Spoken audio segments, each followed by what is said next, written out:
오늘 하나님 옆에 독수리를 놓다, 그런 제목으로 오늘 본문 말씀을 나누려고 합니다. 여러분이 말씀을 좀 볼 수 있을 겁니다. 조금만 기다려 주십시오. 제가 설명을 좀 더 하겠습니다. 이런 방식을 오늘 설교 제목처럼 어떤 것을 보다 더 잘 보이게 하기 위해서 다른 것을 옆에다 놓는, 하나님을 더 잘 보도록 하기 위해서 그 옆에 독수리를 놓는 방법을 쓰겠습니다. 이걸 비유라고 합니다. 비유.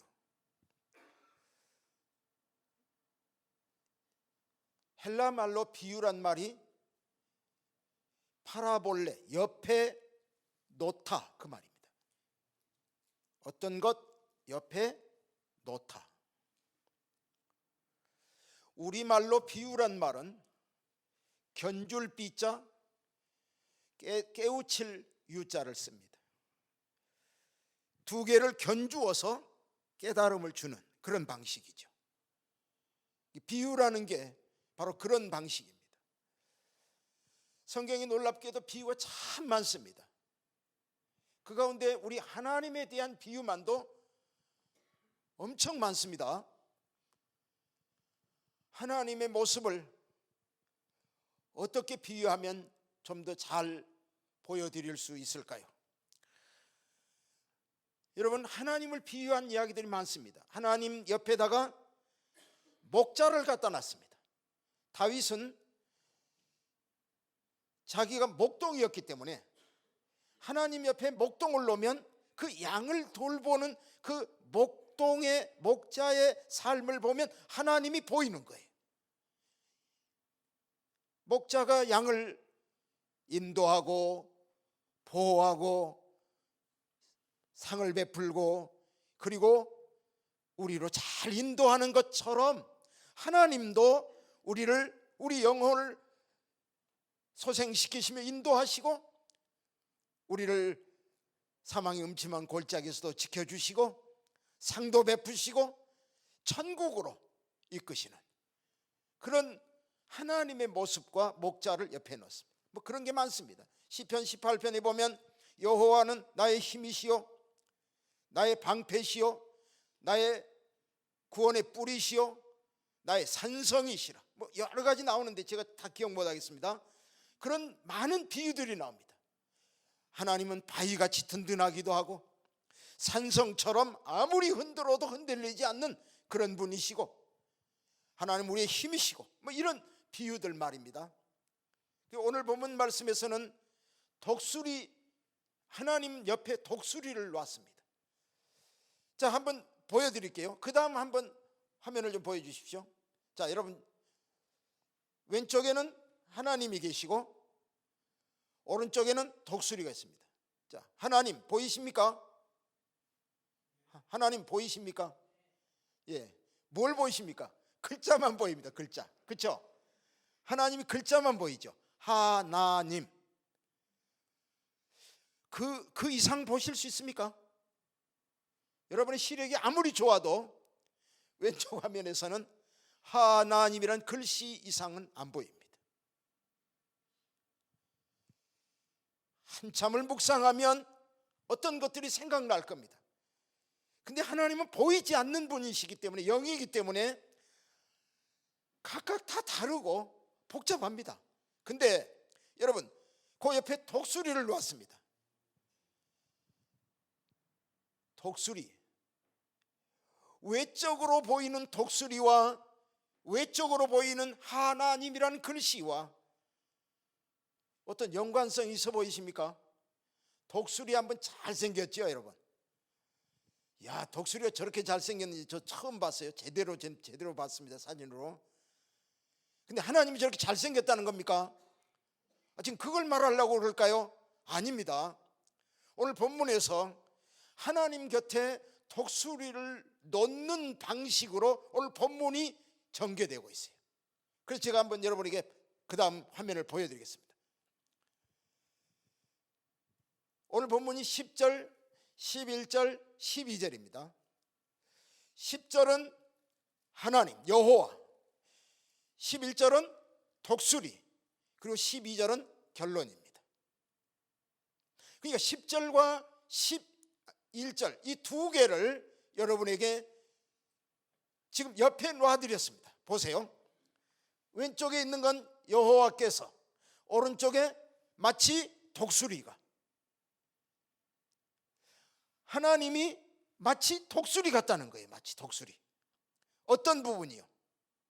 여기 보면 왼쪽에 그를 황무지에서 짐승의 부르짖는 광야에서, 거기에 오른쪽에 독수리는 자기의 그 보금자리를 어지럽게 하며, 요것과 같습니다. 이따 제가 차근차근 설명을 하겠습니다.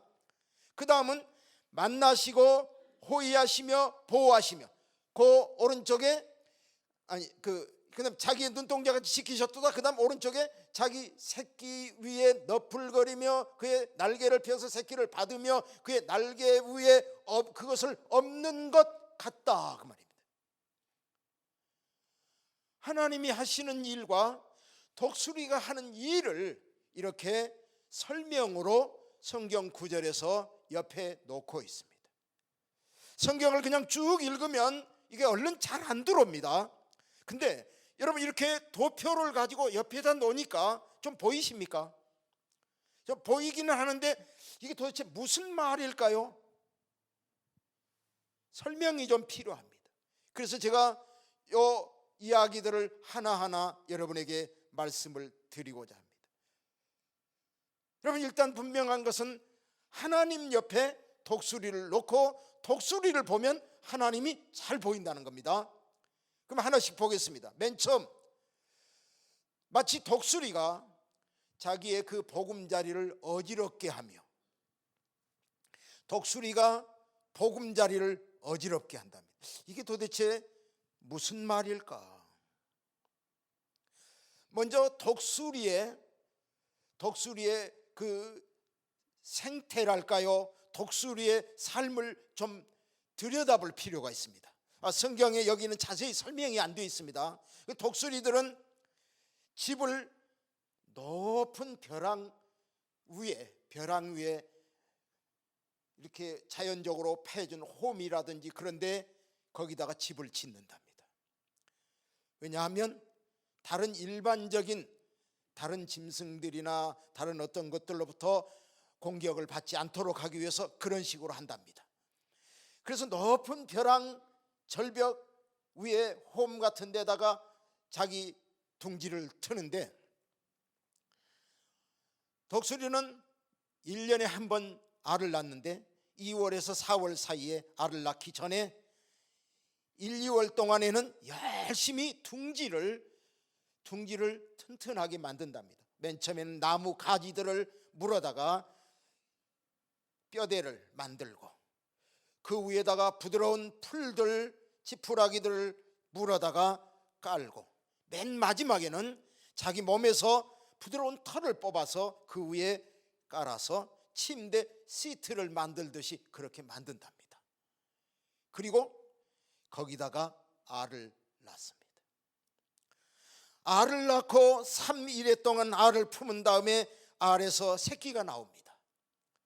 새끼가 나오면 그 새끼를 정성을 다해 기릅니다. 멀리 날아서 먹이를 물어다가 새끼들 입에다 넣어주고 또 넣어주고 또 넣어주고, 그렇게 해서 새끼를 기릅니다. 새끼가 어느 정도 자랐다 싶으면, 좀 때가 됐다 싶으면 독수리가 그때 갑자기 자기 보금자리, 그 둥지를 어지럽게 한답니다. 어지럽게 한다는 말을, 어지럽게 한다는 게 도대체 뭘까? 제가 좀 찾아봤더니요, 원래 이 말은 잠을 깨다, 자극하다, 흥분하다, 그런 이야기랍니다. 그런 데서 온 말이에요.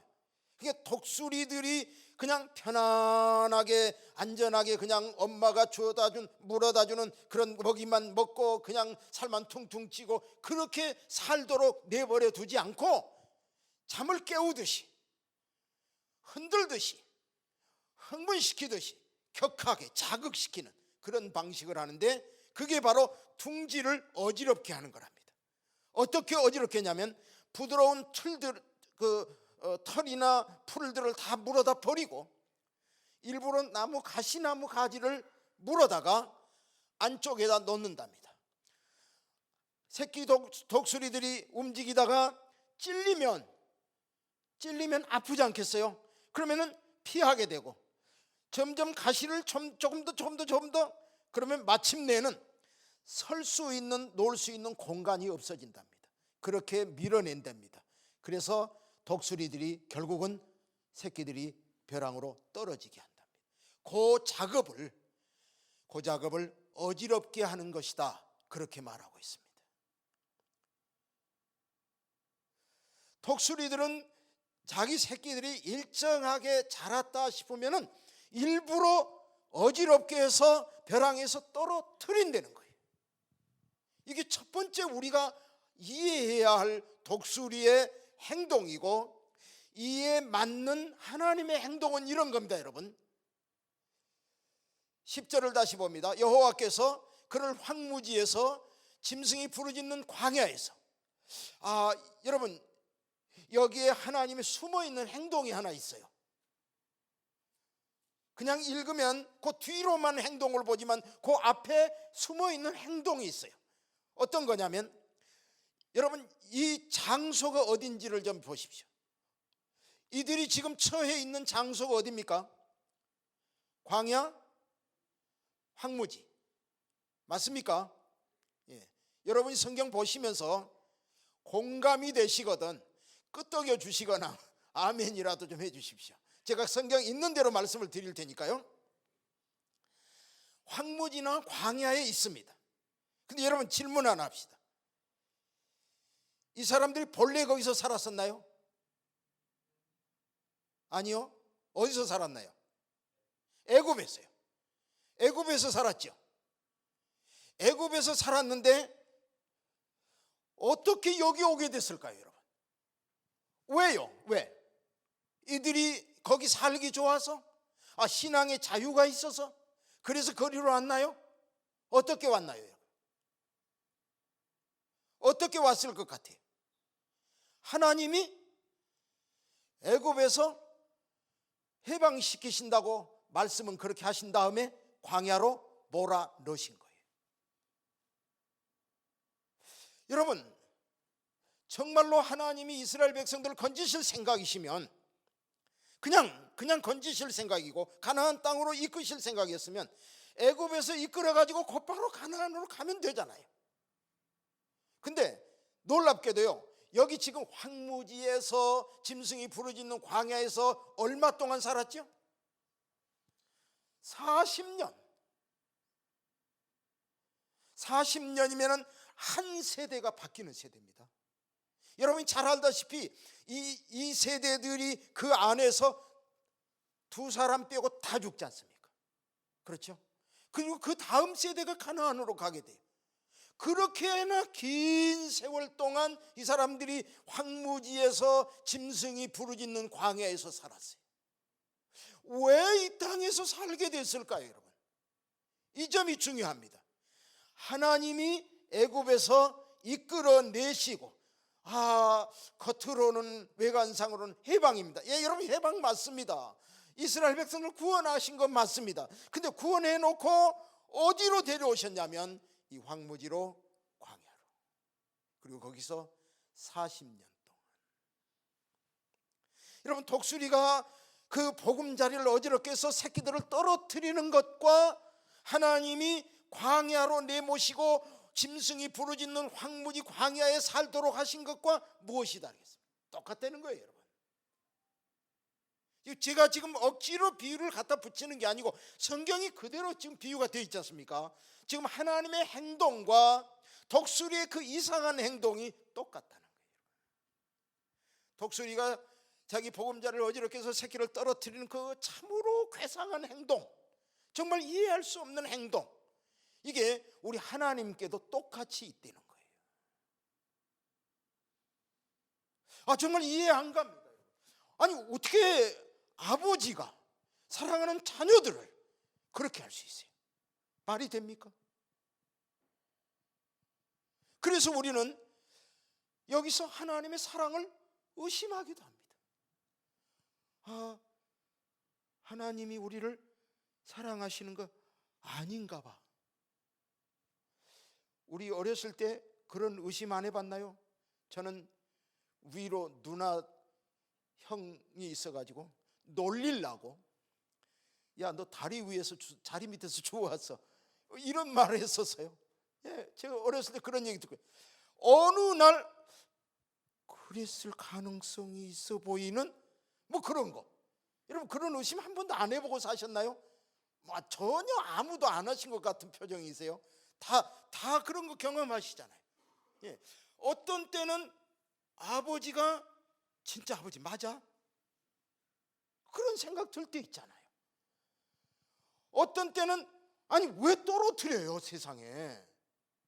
왜 광야를 하필이면 광야로, 왜 하필이면 황무지에 왜 거기서 살게 해요? 그것도 40년씩이나 말이 돼요? 그래서 우리는 하나님의 사랑을 의심하기도 합니다. 그러나 여러분 이것이 현실입니다. 이 점을 아셔야 돼요.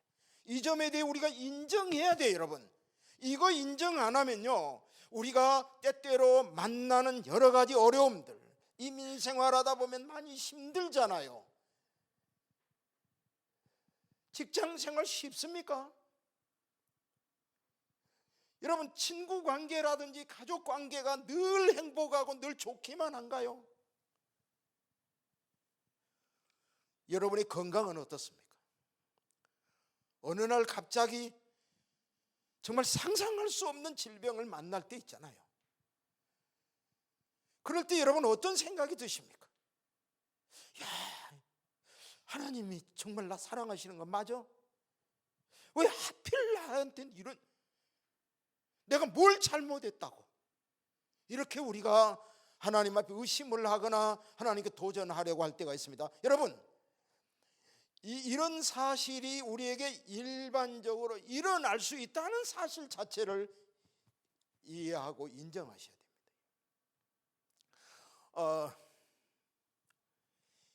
여러분 예수 믿으면 복 받습니다. 맞죠? 예, 아멘. 그렇습니다. 예수님 복 받습니다.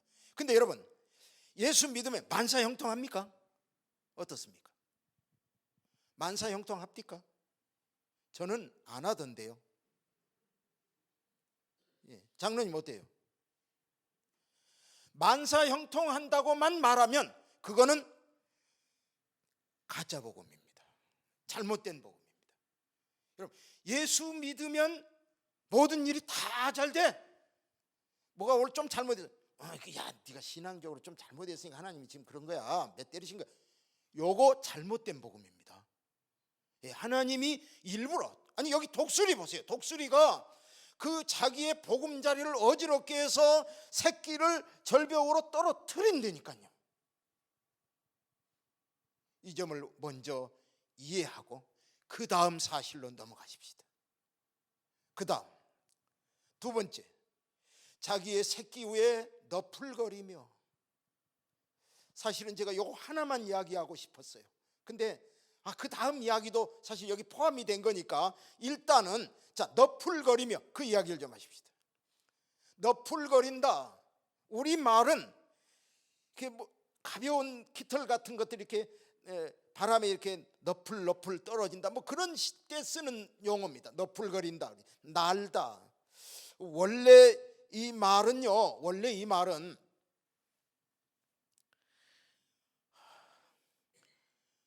알을 품다에서 온 말입니다. 알을 품다.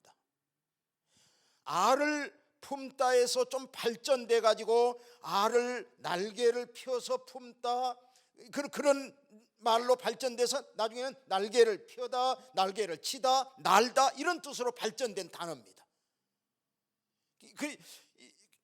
지금 그런 말보다 더 중요한 것은 이 현장이에요. 새끼가 절벽으로 떨어집니다. 자, 요 마이크를 새끼라고 한번 가정해 봅시다. 마이크가 이렇게 떨어집니다. 떨어질 때 독수리가 그 위에 너풀거리며 함께 떨어진다. 그 표현입니다. 잘 보세요. 독수리가 절벽에서 뚝 떨어집니다. 순식간에. 그럴 때 위에서 막 같이 날아가다가 내리다가 그 다음 말씀에 보면 그의 날개를 펴서 새끼를 받으며, 땅에 떨어지기 직전에 새끼를 받으며 그 날개 위에 그것을 엎는 것 같이. 이 표현이 조금 아쉬워요. 날개를 업었다. 아니 독수리가 날개를 새끼로 받을 때 등으로 받잖아요. 등으로 받는 거나 엎는 거나 뭐가 달라요? 근데 왜 이렇게 표현했는지 모르겠어요. 근데 원래 이 말이, 이 엎다는 말이 그런 말이 아니에요. 영어 성경들은 다 이 말이 들어 올리다 그 말이에요. 영어 성경들은 carry over 또는 lift, 들어 올리다, 그런 말이에요. 원래 뜻이 그런 뜻이에요. 그러니까 새끼를 받은 다음에 다시 위로 날아오른다, 그 말이에요. 이 작업을 여러분 다시 한번 연속 동작으로 연결을 좀 해보십시오. 떨어집니다. 너풀거립니다. 그래서 땅에 떨어질 때 받아가지고 위로 올라간다는 거예요. 올라가다가 어떻게 할까요? 다시 떨어뜨리는 거예요. 그 또 떨어지죠? 그럼 위에서 또 너풀거리다가 받아서, 이게 연속 동작으로 반복되는 거. 이 작업을 여기서는 이렇게 단순히 표현했을 뿐입니다. 자, 중요한 건 뭐 하려고 이렇게 할까요, 여러분? 왜요? 왜? 지금 뭐 하는 작업을 하고 있는 거예요, 지금 독수리가? 할 일 없어서 심심해서 이놈들 좀 고통 좀 먹여야 되겠다, 뭐 그거요? 아닙니다. 날아가는 연습을 시키는 거예요. 제가 수영을 우리 고향 동네 선배들에게 배웠어요. 선배들이 어느 날 수영 가르쳐 준대요. 따라갔어요. 저수지 깊은 데 가가지고 선배들 한 서너 명이 나를 끌고 안으로 들어가더라고요.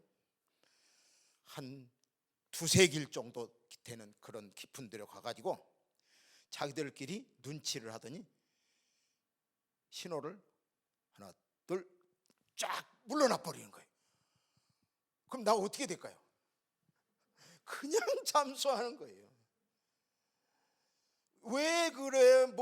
아니 목적이 뭐야? 이런 거 물어볼 시간 있어요? 죽기 아니면 살기잖아요. 그냥 그렇게 서너 번 하니까요, 뜹디다. 놀라웠어요. 제가 그렇게 수영을 배웠어요. 제가 무슨 저병이니 배영이니 이런 건 모릅니다. 근데요, 물에서 뜨는 데는 제가 자신이 있어요. 왜요? 그렇게 배웠기 때문에. 독수리가 새끼한테 그 훈련을 시키는 거예요, 지금. 여러분, 한번 생각해 보세요. 독수리가 내 새끼를 훈련시켜야 되겠다, 그런 지혜가 있어서 미리 계획을 짜가요. 1월 30일부터 하루에 3시간씩 어디 가서 나 혼자는 어려우니까 그 다음에 다른 보조교사 누구 시켜서 이런 거 할 수 있을까요? 여러분, 독수리가 위에 너풀거리며 받으며 올라갔다가 떨어뜨리고 또 다시 받으며 이 작업에 대해서 지혜로 한 걸까요? 한번 물어보고 싶습니다. 여러분, 교양일까요? 훈련을 받아서 그렇게 잘 할 수 있을까요? 계획을 세워서 할 수 있을까요? 어때요, 여러분 생각이? 제가 알기로는 독수리에게 그런 지혜 없습니다. 뭘까요? 본능이에요, 본능. 연어가 자기가 태어난 데서부터 나가가지고 바다를 한 바퀴 돈 다음에도 다시 그리로 돌아올 수 있는 그 본능을 심어주신 하나님의 창조 질서죠. 이거 하나님만 하실 수 있는 거거든요. 그렇게 해서 하나님이 그 창조 질서의 회귀 본능을 심어준 것처럼 독수리에게는 일정한 때가 되면 새끼를 그렇게 훈련시키도록 프로그래밍 되어 있어요. 이게 하나님의 창조 질서예요, 여러분. 그렇다면 이렇게 독수리한테 그런 창조 질서를 심어 넣으신 그 하나님이 그 자녀들을 훈련시킬 때는 어떻게 할 것 같습니까, 여러분? 제가 볼 때는 독수리보다 훨씬 더 잘하지 않을까요? 독수리는 본능적으로 하지만 우리 하나님께서는 훨씬 더 다양한 지혜와 방법을 가지고 우리에게 적절한 훈련 방식들, 각자 다 다른 환경에서 각자 다 다른 여건 속에서 어떻게 해야 할지를 하나님이 아실까요, 모를까요? 그걸 여기 이렇게 말씀하셨어요. 여호와께서 그를 황무지에서 짐승이 부르짖는 광야에서 만나시고 호위하시며 보호하시며 자기 눈동자같이 지키셨도다. 여기요, 요 두 단어, 맨 앞에 나오는 두 단어, 만나 주신대요. 마치 독수리가 그 새끼 위에 너풀거리면서 함께 하듯이, 그래서 그 새끼가 막 땅에 떨어지기 직전에 받아가지고 또 올라가서 또 이렇게 함께 하듯이 날마다 그 시련 가운데서 만나 주신다는 거예요. 비록 그의 사는 여건이 황무지고 그가 짐승이 부르짖는, 사람이 살 수 없는 그런 광야에서 살고 있지만 날마다 만나 주신다는 거예요. 뭘 말합니까, 여러분? 하나님이 훈련하시는 거예요, 여러분. 호위하신다. 호위란 말은요, 둘러싸다 그 말이에요. 이렇게 둘러싸다. 둘러싸다란 말을 360도 워치한다는 그런 이야기로 이해하면 안 될까요? 아니, 나는 360도, 이 말씀 묵상하다 360도 갖고는 안 돼요. 360도 아니고 이걸 도수로 어떻게 말할 수 있을지요? 360도 사방뿐만 아니라 위아래 전방 좌우 전후 전체를 마치 다윗에게 하셨던 것처럼 생명싸개로 다윗을 싸가지고 옮겨 다니시듯이 하나님께서 그렇게 우리를 호위하시면서 그 과정을 간다, 그런 이야기입니다. 얼마나 오묘한 말씀이에요. 하나님이 하시는 일을 독수리를 통해 보면 더 잘할 수 있잖아요. 독수리가 위에서 너풀거리면서 새끼가 어떻게 되는지 늘 워치하는 거예요. 그랬다가 땅에 닿기 직전에 날개를 쫙 펴서 밑에서 받아가지고 또 올라가고 또 떨어뜨리고 또 받고, 이 작업에 대해서 하나님이 이스라엘 백성들을 훈련시키는 과정이었다, 이렇게 한마디로 이야기할 수 있을 겁니다. 절벽에서 떨어지는 것은 위험한 일입니다, 여러분. 아주 위험한 일입니다. 여러분, 새끼라면, 위에 있는 어머니 말고 밑에 새끼라면 그 절박함이 여러분 가슴에 와 닿을 수 있을 거예요. 얼마나 어지럽겠어요. 이러다 죽는가? 여러분, 진짜 어려울 때 그런 건 못 느껴보셨나요? 정말로 어려울 때 숨이 턱턱 막히고 이러다가 죽을지 모르겠다, 그런 상황 가운데서도 우리 하나님 아버지께서 날마다 만나 주시고 우리를 둘러싸 호위해 주시고 절대로 우리를 놓치지 않는 그 하나님의 방식으로 우리를 연단시키신다, 그런 말씀입니다. 할렐루야, 아멘. 하나님이 이렇게 하시는 거예요. 히브리서 12장 6절 말씀 보면 주께서 그 사랑하는 자를 징계하시고 그가 받아들이시는 아들마다 채찍질 하심이라. 아들에게 채찍질 하는 아버지. 아버지들은 어떤 때 막 화를 거기다 담기도 합니다. 채찍에다 막 이놈 새끼 그냥 막 이러면서 막 분노를 담아서 하기도 합니다. 그러나 대체적으로요, 부모들이 아버지가 상식적일 때, 냉정할 때는 맞는 아들보다 더 아파합니다. 제가 자식을 길러보니까 그렇더라고요.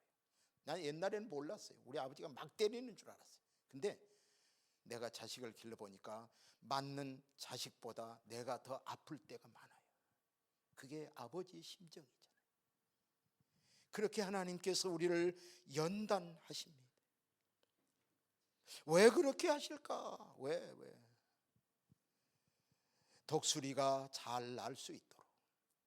여러분, 독수리 나는 거 보신 적 있습니까? 아까 화면에 봤던 그 독수리 날개를 쫙 펴고 있는데 날 때 여러분, 독수리가 참새하고 나는 것을 비교해 보신 적 있습니까? 참새들은요 1분에 한 번 날개짓 해가지고는 땅에 떨어집니다. 근데 독수리는 1분에 한 번도 안 합니다. 그보다 더 천천히, 어떤 때는 그냥 쫙 펴고 가만히 있어요. 근데 떠 있어요. 어떻게 그걸 할 수 있을까요? 바람의 방향이나 바람의 속도를 이용해서 날개의 각도를 얼마를 잡을까 본능적으로 하는 거예요. 어떻게 해요? 훈련을 그렇게 받았기 때문에. 그래서 독수리는 창공을 진짜 멋있게 날고, 웬만한 바람이 왔을 때도요 참새나 이런 작은 새들은 숨지만 태풍 앞에서도 독수리는 나는 법이 있답니다. 왜요? 그렇게 훈련 받았기 때문이에요.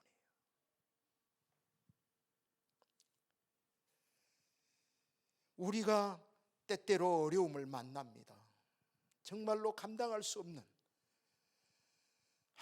이러다 잘못되는 거 아니야 싶을 그런 가운데서도 하나님이 우리를 훈련시키고 있다는 이 놀라운 하나님의 섭리를 꼭 기억하시고 믿음으로 인내할 수 있기를 간절히 바랍니다. 마지막 하나만 더 좀 말씀드리면요, 여기 아까 독수리가 새끼 위에 너풀거리고 날개를 펴서 새끼를 받으며 업어서 올라가고 하는 이런 작업, 이 작업에서 훈련에 포함되어 있는 이야기들 가운데 하나, 독수리가 날개로 받습니다. 이 이야기를 하나님에게 적용된 이야기에서는 이렇게 말씀하십니다. 보호하시며 자기 눈동자같이 지키셨도다. 하나님이 그 새끼를 자기 눈동자처럼 지키신답니다. 여러분 지금이라도 혼자서 실험해 보셔도 돼요. 할 수 있습니다. 근데요 제가요 미리 제 생각 속에 여기 가서 딱 멈춰야지, 그러니까 눈이 안 감기는 거예요. 근데요 여러분 이런 생각 없이 다른 사람 눈앞에다가 여러분 손가락을 갖다가 한번 이렇게 한번 해보세요. 순식간에 감겨요. 순식간에, 자기도 모르는 사이에. 그런 것들로 통해서 본능적으로 자기를 보호하도록 그렇게 만들어져 있어요.